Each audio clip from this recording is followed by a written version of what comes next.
Pra que dificultar as coisas? Começa agora Simplifica. Simplifica. Com Sicoob Copilivre, o programa podcast que vai tirar suas dúvidas financeiras e te incluir no mundo do cooperativismo. Simplifica. Olá! Muito obrigada desde já à nossa audiência, tanto pelo YouTube quanto pelos canais de podcasts, o Spotify da Sicoob Copilivre. Sejam todos bem-vindos a mais uma edição do podcast Sicoob Copilivre Simplifica, trazendo assuntos relevantes aí para toda a comunidade. E hoje nós recebemos a Mércia Falsini. Ela veio de Salto, da cidade de Salto, conversar conosco. Bem-vinda, Mércia. Olá, obrigada, tudo bom? Tudo bom, é um prazer recebê-la. Prazer é meu, Larissa. Muito obrigada. Viagem tranquila de Salto até aqui? Sim, muito pertinho, bem tranquilo. Sim. Chegamos a tempo. Certo, perfeito. Mércia, antes de falarmos sobre o seu trabalho desenvolvido com os idosos na cidade de Salto, se apresente para a nossa audiência. Tá ok. Bom, então eu sou uma mulher de 56 anos, aposentada, já que estamos aqui, né, para falar um pouquinho desse dia, do Dia do Aposentado. Mas ainda atuante, né? Eu desenvolvi toda uma carreira na minha vida profissional na área na educação, né? Trabalhei como coordenadora, diretora de escola, professora, fui professora universitária, consultora, assessora. E hoje, atualmente, eu faço a gestão da Secretaria da Ação Social e Cidadania lá do município de Salto. Tenho 2 filhos, sou uma mulher divorciada no segundo casamento e tenho aí feito um trabalho bastante atuante na política. Eu gosto muito da política, né? Sou também presidente do Partido Podemos lá da cidade de Salto, né? Presidente do diretório de Salto. Então, acho que por volta de uns 48, 49 anos, eu comecei a participar da vida política da cidade e, portanto, hoje eu faço parte da gestão. Da gestão municipal. Então, da sua secretaria, Isso. Você tem um trabalho voltado aos idosos, bem como você já falou, né? A gente está aqui hoje especialmente para falar sobre essa data, que é o Dia Nacional do Aposentado. A vida não termina, a vida continua muito e, aliás, com muitas realizações depois da aposentadoria Com também, certeza. né? Então, é um dia importante, a gente vai falar sobre esse dia. Como você vê, qual a importância dessa data, né? Da conscientização dessa data? É importante a gente associar, né? Quando a gente fala de aposentado, a gente fala de idoso, né? Sim. Porque no Brasil, para a gente se aposentar, a gente percorre aí um longo caminho na vida profissional. E geralmente quando o cidadão se aposenta, ele está numa fase da vida onde praticamente ele cumpriu as suas realizações, né? Então eu gosto sempre de refletir sobre a importância de a gente manter vivo alguns projetos, né? Então, para que o aposentado, o idoso, possa manter aí a sua motivação pela vida, é importante criar, pensar em projetos. O ser humano, eu acho que é o único animal que tem essa peculiaridade de projetar o futuro, né? Que é sonhar, que é poder olhar para frente. E muitas vezes o aposentado, ele acaba não tendo mais, né, essas oportunidades de sonhar, de trazer alguma coisa assim para o presente, mas olhando para o futuro. Eu acho que essa é a primeira dica, né, para a gente ter uma aposentadoria saudável. Não perder os sonhos. Uma outra reflexão que eu faço tem a ver com a questão da sociedade. A gente vive numa sociedade muito utilitária, então as pessoas só têm valor quando ela é útil. Útil, vamos traduzir essa palavra para a questão do mercado. Útil quando se produz, quando gera algum benefício. E a vida não é só isso, né? Não. A vida não é só a utilidade, né? As questões utilitárias. A vida também tem a sua sabedoria, seu processo de reflexão. Então, é muito comum a gente ver esse preconceito com os aposentados e com os idosos por conta disso.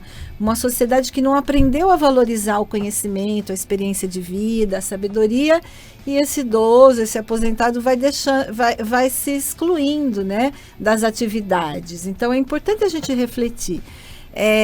eu penso que a gente tem uma missão nessa geração de educar as pessoas para compreender essa fase da vida. Então, lá na escola, né, com os pequenininhos, é importante a gente fazer essa reflexão. A gente sabe pelas pesquisas que a expectativa de vida aumentou. Então, as pessoas vão viver mais tempo. E a sociedade está preparada, né, para conviver com essas pessoas mais velhas, com os aposentados, com os idosos? Então, é um momento dessa geração aprender a trabalhar isso e a educar para isso, né? Um idoso, um aposentado, enquanto ele tem mobilidade, ele tem uma saúde cognitiva, ele ainda consegue dar conta, né, da sua história e se virar.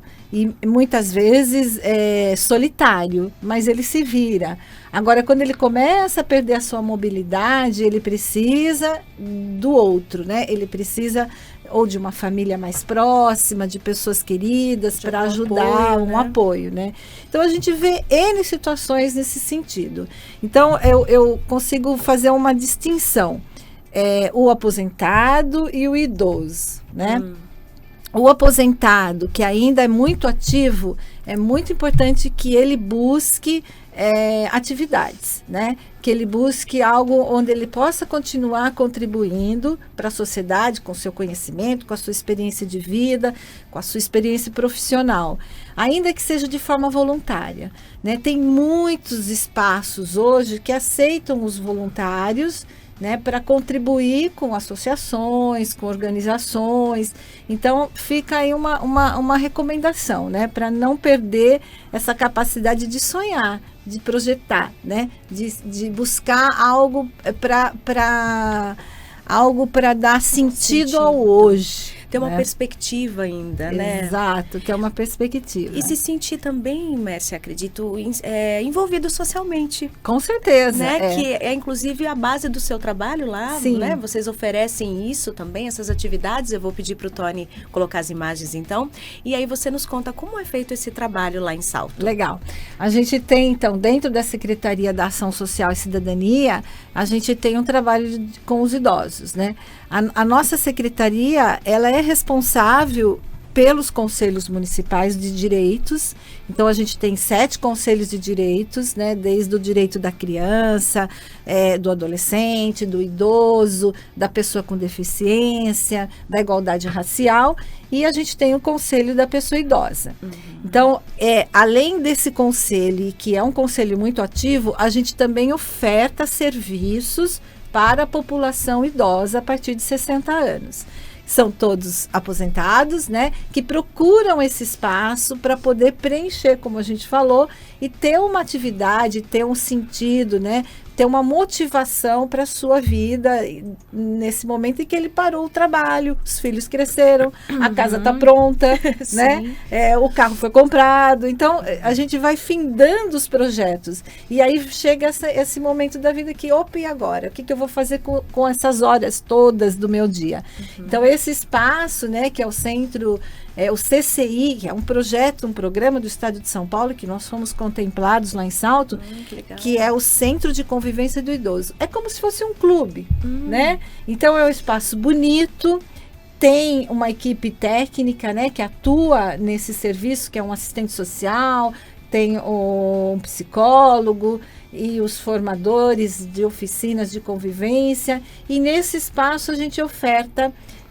além desse bate-papo, né, dessas reuniões de reflexão, a gente discute vários temas, leva palestras para eles. A gente também oferta atividades como dança. Essa é uma aula de dança contemporânea. Olha! E eles legal. são muito ativos. Artesanato, onde eles também passam horas, a tarde toda ali produzindo, e esse material todo fica para ele pode presentear alguém, né? Um netinho, uma nora. As aulas de ginástica, a gente tem a ginástica funcional. Então, assim, é um espaço bem bacana, e a gente tem mais de 60 idosos que frequentam esse espaço em dias alternados, nos seus horários, e acaba preenchendo, né? Sim. Acaba trazendo, além da atividade, traz também os colegas, né? Os similares, as pessoas que estão como você. Né? Que isso faz muita falta, né? Muito. O filho sai trabalhar, o netinho vai para a escola, a casa fica vazia e você precisa ter uma companhia. Então, esse espaço também tem essa função. E orientações com relação à saúde, sim, nutrição, acredito, sim, né? A gente tem uma parceria grande com a rede toda, né, municipal. Então, com a Secretaria da Educação, da Saúde, da Segurança. Eles sempre têm palestras, né, sobre esses temas. A gente convida profissionais da academia, por exemplo, da Unicamp, de outras universidades, para conversar com eles, para levar um pouquinho do conhecimento para eles sobre direito, a questão do Estatuto do Idoso, né, do que é seu direito. Então, a gente tem lá um trabalho muito forte. Bem completo. Bem completo. Desde quando, Mércia, que vocês têm esse espaço lá? Essa foi uma conquista para o município, acho que em 2019, 2020, mas só em 2021 ele começou a entrar em funcionamento, que foi na nossa gestão. Então, assim que a gente assumiu a gestão municipal, era um espaço que tinha sido recém terminado, mas faltava algumas questões para serem entregues, né? Com supervisão do Estado de São Paulo. A gente terminou, concluiu, entregou para a população já com muitas atividades e cada vez mais a gente está ampliando. E tem muita procura. E é aí que você ratifica e concretiza a pesquisa que diz a população está envelhecendo. É verdade, a gente percebe isso lá no dia a dia. A gente tem muita demanda, muita procura de pessoas acima de 60 anos ainda, muito ativas, precisando desse espaço. E como funciona para a pessoa participar? Basta se cadastrar. Basta se cadastrar, ela procura o espaço, fala do seu interesse. Geralmente ela passa por uma entrevista com uma assistente social para conhecer assim o que ela pretende, o que ela está buscando, quais são suas dores, né? Quais são os seus anseios, os seus desejos. Então a gente tem testemunho assim de idoso que chegou lá tomando remédio antidepressivo, muito solitário, muito sozinho, ainda mais depois da pandemia, né? Que eles ficaram mais fechados. E hoje, com todas as atividades, a gente também tem curso para ator, eles têm aula de teatro. Nossa, que bacana! E aí ele diz assim, eu não tomo mais nem um remedinho, eu já sou outra pessoa, né? Que importante. Somos seres sociais, né, Mércia? Sociais. Substancialmente sociais, né? Isso é importantíssimo. A vida é relação, né? Sim. E é o que falta na vida deles, né? Então, por isso a importância de a gente cada vez mais buscar projetos dentro das políticas para atender essa faixa etária na sociedade. Se você pudesse apontar algumas atividades que você recomenda que sejam feitas, né, para evitar esse sentimento de solidão, na sua experiência, assim, o que eles mais gostam, né, ou o que você recomenda? Eu acho que eu posso falar até com propriedade, eu já estou chegando lá, né, já estou com 56, vou fazer 57, então eu falo com muita propriedade, que assim, trazer para a vida da gente aqueles prazeres, né? Que a gente sempre tem algo que a gente tinha vontade de fazer e não conseguiu por conta da vida, da tarefa, do filho, da casa, e a gente deixou de lado. Então, resgatar esse desejo. Então, seja pintar quadro, fazer desenhos, escrever, publicar livros, correr, dançar. Então, assim, eu acho que chega esse momento da vida que a gente tem esse direito de resgatar aqueles desejos que ficaram adormecidos por falta de tempo, por falta, né, por uma pressão de ter que cumprir outras questões. Então, eu sempre oriento a fazer isso.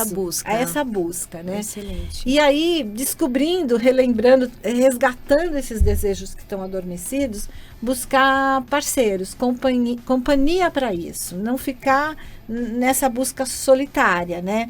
Então, assim, grupos que gostem de desenhar, grupos que gostem de correr, de dançar, e aí se juntar, porque como você falou, Larissa, o ser humano é sociável, né?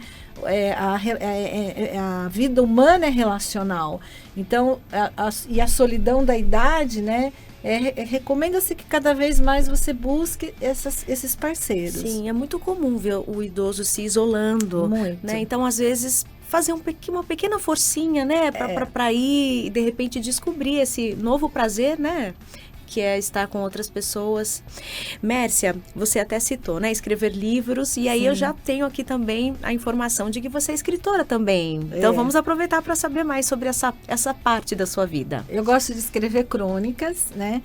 Eu tenho 2 livros publicados com crônicas, tenho várias publicações com grupos de autores, né? Então, aí de novo essa coisa de se juntar, né? Para fazer junto, que é bem legal. Bom, eu venho dessa prática da escrita por conta da vida profissional, né? Eu sou pedagoga, tenho várias especializações, convivi muito tempo dentro da universidade, e lá a gente tem a prática da escrita. Então, eu sempre gostei e sempre usei a escrita profissionalmente. Quando eu me vi livre dessa pressão profissional, porque a gente... É quase um segundo, é um segundo nascimento, né? É um segundo, o terceiro, o segundo é na adolescência, né? Sim. Na psicologia humana, o segundo nascimento é na adolescência e o terceiro é nessa fase que você se liberta de uma série de pressões e de compromissos. Então, quando eu me senti assim, que eu tinha tempo, que eu poderia escrever sobre o que eu quisesse, né? Não era mais um compromisso profissional. Eu me dediquei à escrita das crônicas, né? Então, por isso até que os meus livros levam o nome de conversas, porque é como se realmente estivesse conversando, só que ali produzindo um texto, né? Então, eu tenho conversas entre linhas e o conversas na varanda. E estou escrevendo conversas com mulheres 50 a mais. Porque aí já é uma outra visão, né? De como é essa vida para a mulher depois dos 50 anos. Principalmente as mulheres ainda muito ativas, né? Que ainda têm muita produção intelectual, né? Mas é impressionante, não, Mércia? Desculpa interromper, mas eu preciso fazer esse adendo que já se cantou que a mulher de 30 já estava velha. Hoje em dia a gente vê que é 40, 50, e isso tá, não só as mulheres, né, gente, mas é que ela tocou no assunto da mulher, mas o homem também, mas principalmente a mulher, que teve sempre muita pressão de todo tipo, estética, familiar, social, né, por conta da idade, né, e hoje em dia a gente vê que vamos viver muito. Vamos, e cada vez melhor.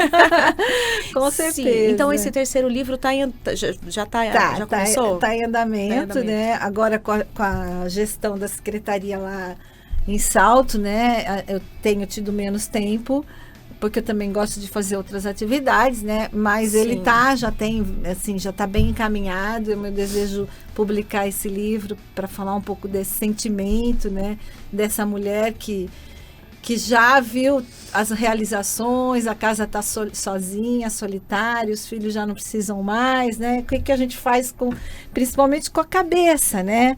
Porque trabalhar esse sentimento do não sou tão útil como eu fui um dia, não é um desafio fácil, né? É algo que a gente tem que trabalhar, tem que refletir muito, né? Então, eu estou escrevendo nessa linha, mas eu gosto muito dessa prática, né, de conversar por meio da escrita, né? A escrita já foi para mim uma terapia, né? Em momentos difíceis, né, que todas nós passamos, já foi assim realmente uma terapia de fazer ali meu processo de reflexão, de superação por meio da escrita. Hoje já não é mais.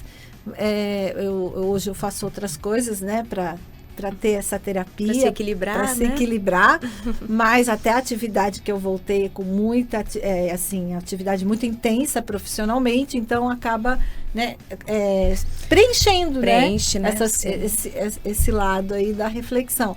Mas já usei muito a escrita, então eu recomendo sempre a escrita terapêutica, né, para esse processo de quem sou eu hoje, né, com 50, 60, 70 anos, né? Então, acho que é uma prática importante para a vida saudável.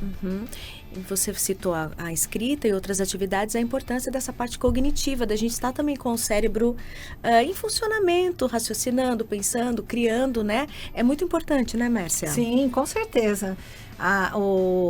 Eu acho que uma das maiores dificuldades hoje é realmente a saúde mental. A saúde mental. A pandemia traz um pouco disso, né? Porque ela isola as pessoas. Como a gente tem uma necessidade fundamental, essencial da relação, a pandemia isolou as pessoas e a gente se privou desse relacionamento. Isso trouxe uma consequência forte na saúde mental. Então, a gente tem pesquisas provando, né, o quanto as pessoas estão usando mais remédios, né, estão mais tristes, estão mais depressivas, né, ansiosas. Exatamente. Então, o desafio de uma vida de qualidade, saudável, a partir do momento que você vai envelhecendo, é o desafio da saúde mental. Esse eu acho que... E aí, assim, a receita é sempre terapêutica, né? No sentido de conversar sempre, de falar, de expor seu sentimento, de trabalhar suas emoções, de aceitar sua vulnerabilidade, né? Porque o ser humano é vulnerável, né? Nós somos muito parecidos nessa questão dos sentimentos. A gente tem as nossas diferenças individuais, né? Mas na condição humana nós somos parecidos. Então, a gente sente raiva, a gente sente tristeza, a gente sente alegria. Isso não sou só eu, isso é o outro também, né? Então, é bacana proporcionar essas conversas e aceitar essas fragilidades para trabalhar com elas, né? Eu acho que é a primeira recomendação para essa saúde mental, né? Então, e vale para todos. Vale, não só para aposentado. Para todos. Muito bom, Mércia. Vamos então, para finalizar a nossa conversa, não sei se faltou alguma coisa, se você gostaria de acrescentar algo mais, mas repetir só para a nossa audiência, como faz então para o pessoal de Salto, o aposentado interessado, como ele deve proceder? Eu acho que eu só gostaria de colocar, assim, da importância da nossa sociedade, do desafio dessa geração, de compreender as necessidades dos idosos, né? De desenvolver uma prática de cuidado com o seu idoso, né? Toda família tem um idoso que já envelheceu muito, que já passou da fase de só aposentado, mas da fase que demanda cuidados. Então, assim, muito importante a gente não negligenciar essa função da sociedade e da família de cuidar de um idoso.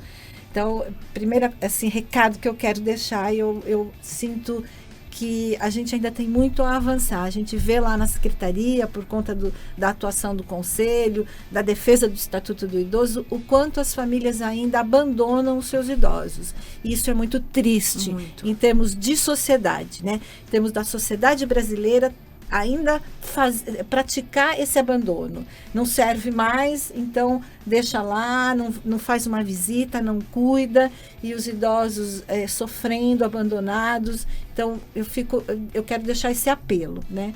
E aí dizer que lá no Centro de Convivência do Idoso, a gente tem um espaço para essas pessoas poderem se encontrar, poderem reencontrar a sua motivação de vida, encontrar seus pares, praticar atividades, e basta que ele procure por esse espaço, né, que fica lá próximo à rodoviária de Salto, num espaço totalmente projetado para esse fim. Perfeito, perfeito. Gostei muito da nossa conversa. Agradeço a sua presença, desejo muito sucesso. Nos conte quando lançar o livro e você é convidada a estar mais vezes aqui, viu? Oba, vamos lá. Pode chamar que eu venho. Viu que eu gosto de falar, né? Então, fala muito bem. Leve o nosso carinho a todos lá de Salto, ao pessoal lá do centro. Com certeza. E agradecemos a nossa audiência em mais uma edição do podcast Simplifica, um projeto maravilhoso do Sicoob Copilivre, levando informações relevantes para todos. Um abraço.